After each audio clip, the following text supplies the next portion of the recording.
साल था सन 1994 का, जब आदित्य चोपड़ा अपना डायरेक्टर वेंचर डीडीएलजे बना रहे थे। तब करण जौहर उन्हें असिस्ट कर रहे थे और उन्होंने स्टार्टिंग में शाहरुख की दोस्त वाला कैमियो रोल भी निभाया था। डीडीएलजे की मेकिंग के दौरान आदित्य चोपड़ा करण की फिल्म मेकिंग पैशन को देखकर बहुत ही इंप्रेस हुए थे और उन्होंने उन्हें एक इंडिपेंडेंट फिल्म बनाने की सलाह भी दे डाली थी। पर करण को लगता था कि मुझ जैसे नए लड़के की फिल्म में कौन ही काम करेगा। तब तक डीडीएलजे के सेट पर करण की शाहरुख और काजोल से भी बहुत अच्छी दोस्ती हो गई थी और वे दोनों ही करण की फिल्म मेकिंग स्पिरिट से बहुत अच्छे से वाकिफ थे। तो उन्होंने भी कहा कि तुम फिल्म शुरू तो करो, हम करेंगे तुम्हारी फिल्म में काम। और फिर जब करण ने फिल्म बनाई तो इतिहास ही रच डाला। बॉलीवुड का नाम आता है तो जहन में धर्मा प्रोडक्शन और करण जौहर का नाम कौन ही जाता है। चाहे आजकल करण जौहर को नेपोटिज्म का फ्लैग बैरियर या बॉलीवुड का माफिया कहकर ट्रोल किया जाता हो, पर धर्मा को धर्मा करण ने इस फिल्म की कमाई की कर्मा से ही बनाया था। इस फिल्म को देखकर आप कह नहीं सकते कि ये डायरेक्टर की पहली फिल्म थी। कास्टिंग, गाने, सेट्स, कॉस्ट्यूम, बीजीएम सब तो परफेक्ट और किया था फिल्म में बॉलीवुड में एक नया ही ट्रेंड सेट। आज भी लोग इस मूवी को टीवी पे आता देख कहीं से भी देखने जाते हैं बैठ। फिल्म बड़ों की नहीं बच्चों की भी है फेवरेट। आज बात होगी 1998 की दिवाली रिलीज और बॉलीवुड लव स्टोरीज में ट्रेंड सेटर मूवी कुछ कुछ होता है की फिल्म यात्रा की। जावेद अख्तर और शबाना आजमी ने क्यों बनाया फिल्म का मजाक? क्या हुआ जब छोड़ा ट्विंकल खन्ना ने फिल्म का साथ और किन हालातों में थामा सलमान ने फिल्म का हाथ? चले शुरू करते हैं कुछ कुछ होता है की बात। करण जौहर के फादर यश जौहर धर्मा प्रोडक्शन को सन 1979 में स्टेब्लिश किया था, जिसके द्वारा फर्स्ट फिल्म 1980 में दोस्ताना प्रोड्यूस की गई थी, पर इसके बाद की फिल्में कुछ खास चली नहीं। ऐसे में धर्मा अपने अस्तित्व को लेकर संघर्ष कर रहा था। पर 1998 की कुछ कुछ होता है ने धर्मा प्रोडक्शन को बॉलीवुड का एक लीडिंग प्रोडक्शन हाउस बना दिया और करण जौहर का नाम टॉप डायरेक्टर्स में शुमार कर दिया। पर क्या आप जानते हैं, आदित्य चोपड़ा की इंडिपेंडेंट फिल्म बनाओ शाहरुख के एनकरेज करने के बाद करण ने 2 स्क्रिप्ट लिखी, बट वो किस पर फिल्म बनाए इस बात को लेकर बहुत कंफ्यूज थे। एक स्क्रिप्ट एक विडोर फादर की थी जो सिंगल हैंडेडली कैसे अपनी बेटी को संभालता है और उसे बाद में प्यार हो जाता है उस पर थी, और दूसरी आर्चिस कॉमिक्स से मिलती जुलती एक लव ट्रायंगल था। पर विडोर फादर वाली स्क्रिप्ट से आदित्य चोपड़ा नाखुश थे और उन्होंने करण को सलाह दे डाली कि फर्स्ट फिल्म में तुम्हें कोई लाइट हार्टेड मूवी बनानी चाहिए, सिंगल फादर वाली मूवी थोड़ी सीरियस हो जाएगी।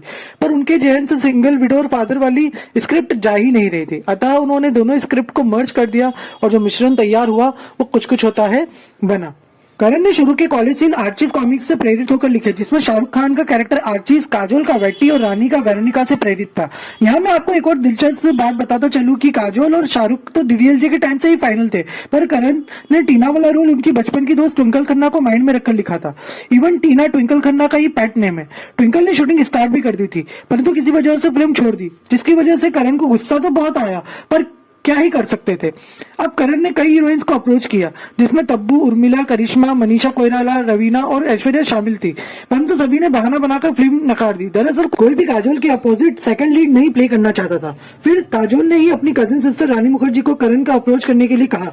दूसरी ओर करण को कोई नई फेस के साथ चांस भी नहीं लेना चाहते थे। तभी आदित्य चोपड़ा ने उन्हें रानी की फिल्म राजा की आई भी बारात देखने को कहा और कहा कि तुम संकोच मत रखो, इस लड़की में बहुत टैलेंट है, ये बहुत आगे तक जाएगी। और दिलचस्प बात यह है कि आगे जाकर रानी मुखर्जी ही आदित्य चोपड़ा की वाइफ बनी और आज वही रानी मुखर्जी वाईआरएफ की मालकिन है। रानी मुखर्जी जैसे ही सलमान का कुछ कुछ होता है से जुड़ने का किस्सा भी कोई कम दिलचस्प नहीं है। दरअसल हुआ कुछ यूं था कि करण जौहर अमन के छोटे से रोल के लिए बहुत समय से एक एक्टर की तलाश कर रहे थे, पर कोई रोल करने को तैयार नहीं हो रहा था। तब एक बड़ी पार्टी में करण जौहर बैठे थे तो सलमान उनसे जाकर मिले और कहा कि सुना है तुम कोई फिल्म बना रहे हो? तो करण ने कहा हाँ, और सलमान ने टपाक से कह दिया हीरोज की विंडो शॉपिंग बंद कर दो, मैं करूंगा तुम्हारी फिल्म। तो करण पहले तो अचरज में पड़ गए और कहा कि रोल मेन लीड नहीं है, सेकंड लीड है और आपकी एंट्री ही इंटरवल के बाद होगी। तो सलमान ने कहा तो क्या हुआ?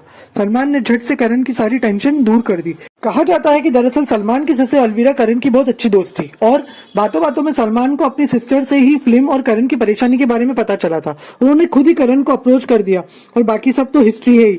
आज भी सलमान का अमन का कैरेक्टर भले चाहे बहुत छोटा हो पर याद रखा जाता है। अब बात अगर फिल्म के म्यूजिक की जाए तो उस साल का हाईएस्ट सेलिंग म्यूजिक एल्बम था, जिसका संगीत जतिन ललित ने दिया था और लिरिक्स समीर ने लिखे थे। समीर को इस फिल्म से पहले काम मिलना थोड़ा कम हो गया था, पर इस फिल्म ने लिरिसिस्ट समीर की किस्मत फिर बदल दी थी। यहाँ आपको एक और दिलचस्प किस्सा बताता चलूं कि करण जौहर चाहते थे कि फिल्म के गाने जावेद अख्तर लिखे, परंतु उन्हें फिल्म का टाइटल कुछ कुछ होता है कुछ खास पसंद नहीं आया, उल्टा वल्गर लगा और फिल्म की लिरिक्स देने से मना कर दिया। इवन उनकी पत्नी शबाना जी ने तो करण की फिल्म की स्क्रिप्ट का मजाक उड़ाते हुए ये कह दिया कि फर्स्ट हाफ में हीरोइन उसकी दोस्त होती है और बाल छोटे होते हैं तो हीरो उसे प्यार नहीं करता, पर सेकंड हाफ में हीरोइन के बाल बढ़ जाने पर प्यार हो जाता है। तब तो करण कुछ नहीं बोले, पर इसका जवाब उन्होंने जावेद और शबाना जी को लाजवाब फिल्म बना कर दिया, जो आज भी बड़े चाव से देखी जाती है।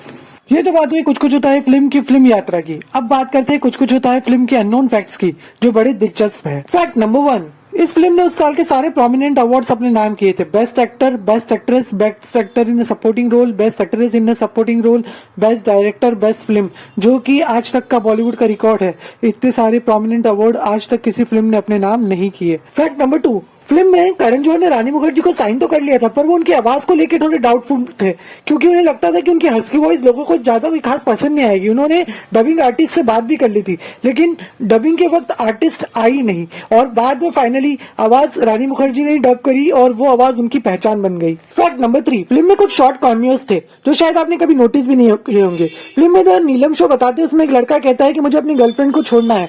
वो लड़का और कोई नहीं, डायरेक्टर निखिल आडवाणी थे, जिन्होंने बाद में शाहरुख खान के साथ कल हो ना हो बनाई। और तुझे याद ना मेरी आई सॉन्ग में एक लेडी जो गाना गाती है, वो और कोई नहीं, कोरियोग्राफर गीता कपूर है, जो आज गीता माँ के नाम से बहुत फेमस है। फैक्ट नंबर 4, फिल्म में एक बच्चे के कैरेक्टर जो फरजान दस्तूर ने निभाया था, तुसी जा रहे हो तुसी ना जाओ वाला, तो आपको याद ही होगा। वो कैरेक्टर बहुत फेमस हुआ था। इवन शाहरुख खान ने अपने बेटे आर्यन खान को भी उसके जैसे ड्रेसअप करना स्टार्ट कर दिया था, परंतु ये डायलॉग उस बच्चे ने खुद ने नहीं बोला था। दरअसल फिल्म की रिकॉर्डिंग्स के टाइम पे वो अवेलेबल नहीं था और ये डायलॉग किसी और चाइल्ड आर्टिस्ट से बुलवाया गया था। ये थी फिल्म कुछ कुछ होता है पर हमारी फिल्म यात्रा। कैसी लगी आपको?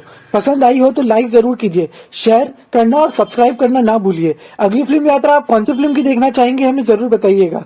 Like he like, share he share, subscribe he subscribe. जल्दी मिलते हैं किसी और वीडियो में। जय हिंद दोस्तों।